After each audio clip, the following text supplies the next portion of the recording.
Assalamualaikum warahmatullahi wabarakatuh. Alhamdulillahilladzi anzala ala 'abdil kitaba wa lam yaj'al lahu 'iwaja. Asyhadu an la ilaha illallah wa asyhadu anna Muhammadan 'abduhu wa rasuluh. Allahumma shalli wa sallim wa barik ala sayyidina Muhammadin wa ala alihi wa sahbihi faman tabi'ahum bi ihsanin ila yaumiddin. Faqala Allah Ta'ala fil Qur'anil Karim, a'udzu billahi minasy syaithanir rajim. Bismillahirrahmanirrahim. Ya ayyuhalladzina amanu taqullaha haqqa tuqatih wa la tamutunna illa wa antum muslimun. Allahumma inni ilman nafi'a wa rizqan thayyiban wa amalan mutaqabbala. Allahumma inni nas'aluka al-huda wat tuqa wal 'afwa wal ghina. Jamaah rahimakumullah, marilah kita senantiasa bersyukur kepada apa yang telah diberikan kepada kita, yaitu nikmat dari Allah Subhanahu wa Ta'ala, atas segala limpahan nikmat, hidayah, taufik, sehingga kita masih bisa melaksanakan sholat subuh berjamaah. Jamaah rahimakumullah, pada kesempatan ini kita masih akan melanjutkan yaitu bab niat, yaitu menginjak hadis yang nomor 6 dari kitab Riyadhus Shalihin. Karena hadisnya panjang, maka saya akan membacakan artinya saja. Dalam sebuah hadis dikisahkan, yaitu dari 10 sahabat yang dijamin masuk surga, diantaranya yaitu Sa'ad bin Abi Waqqas. Ia bercerita, Rasulullah SAW menjengukku ketika aku sakit keras pada tahun Haji Wada. Kemudian aku bertanya, wahai Rasulullah, sakitku ini sangat keras atau kronis, sebagaimana engkau menyaksikan sendiri. Sementara aku memiliki harta yang sangat banyak, dan tidak ada seorang pun yang menjadi ahli warisku selain anak perempuanku. Bolehkah aku menyedekahkan 2/3 dari hartaku? Beliau menjawab, tidak boleh. Aku kembali bertanya, bagaimana jika setengahnya wahai Rasulullah? Beliau pun menjawab, tidak boleh. Lalu aku bertanya lagi, bagaimana jika sepertiga wahai Rasulullah? Beliau pun menjawab, iya, sepertiga, boleh. Dan sepertiga itu sudah banyak ataupun sudah besar. Sesungguhnya jika apabila kamu meninggalkan ahli warismu dalam keadaan kaya, maka itu lebih baik daripada kamu meninggalkan mereka dalam keadaan miskin, sehingga mereka terpaksa meminta-minta kepada manusia lain. Sungguh tidaklah kami menafkahkan hartamu dengan mengharap keridhaan Allah, melainkan kamu akan diberi pahala karenanya, bahkan pada apa yang kamu suapkan ke mulut istrimu.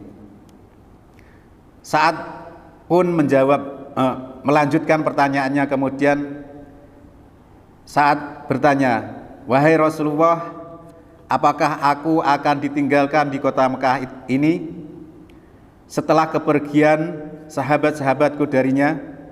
Beliau menjawab, sesungguhnya tidaklah kamu ditinggalkan lalu kamu mengerjakan sesuatu amalan yang kamu niatkan karena mencari ridho Allah, melainkan dengannya derajat dan ketinggianmu akan bertambah. Barangkali umurmu akan dipanjangkan sehingga orang-orang akan dapat mengambil manfaat darimu, di samping ada orang-orang lain yang akan merasa dirugikan olehmu. Ya Allah, berikanlah hijrah sahabat-sahabatku terus berlangsung, dan janganlah engkau mengambilnya dan janganlah kamu mengembalikannya mereka ke tempat semula. Tetapi yang kasihan adalah Sa'ad bin Khawlah. Rasulullah SAW menyayangkan meninggalnya Sa'ad bin Khawlah di Mekah. Muttafaqun alaih. Dari terjemahan hadis tersebut, Ada kata-kata barangkali umurku akan dipanjangkan. Maknanya yaitu mudah-mudahan Allah Subhanahu wa taala memanjangkan umurmu Sa'ad bin Abi Waqqas. Kata la'ala bisa digunakan untuk mengungkapkan harapan atau dalam konteks firman Allah. Dalam konteks firman Allah kita disebut juga suatu keharusan ataupun kenyataan. Demikian juga yang sering terjadi pada ungkapan ataupun sabda Rasulullah Shallallahu Alaihi Wasallam. Kemudian ada kata-kata, ada kalimat sehingga orang-orang dapat mengambil manfaat darimu. Di samping ada juga orang-orang lain yang akan merasa dirugikan olehmu. Ini merupakan pemberitahuan dari Rasulullah Shallallahu Alaihi Wasallam tentang hal-hal yang gaib. Faktanya Allah menaklukkan negeri Irak melalui tangan Sa'ad bin Abi Waqqas, dan karenanya orang-orang dapat petunjuk dan kaum muslimin pun meraih harta rampasan ataupun ghanimah yang melimpah melalui kedua tangannya pula. Banyak kaum musyrikin yang mati sehingga mereka benar-benar merugi. Kandungan dari hadis di atas tersebut diisyaratkan menjenguk orang sakit bagi pemimpin dan bawahannya. Diperbolehkan memberitahukan penyakit yang diderita dengan tujuan yang benar, misalnya untuk meminta obat ataupun doa dari orang-orang soleh. Pahala berinfak tergantung pada kebenaran niat dan pengharapan terhadap keridhaan Allah Subhanahu wa taala. Wasiat yang berupa harta tidak boleh lebih dari sepertiga. Kesimpulannya yaitu sesungguhnya tidaklah kamu ditinggalkan lalu kamu mengerjakan suatu amalan yang kamu niatkan karena mencari ridha Allah Subhanahu wa taala, melainkan dengan derajat ketinggianmu akan ditambahkan.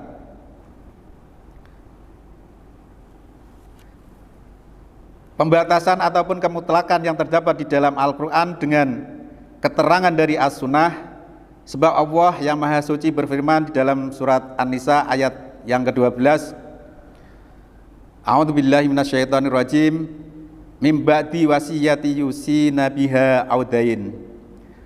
Setelah dipenuhi wasiat yang mereka buat ataupun setelah dibayar utangnya, jadi As-Sunnah membatasi jumlah wasiat hanya sepertiga.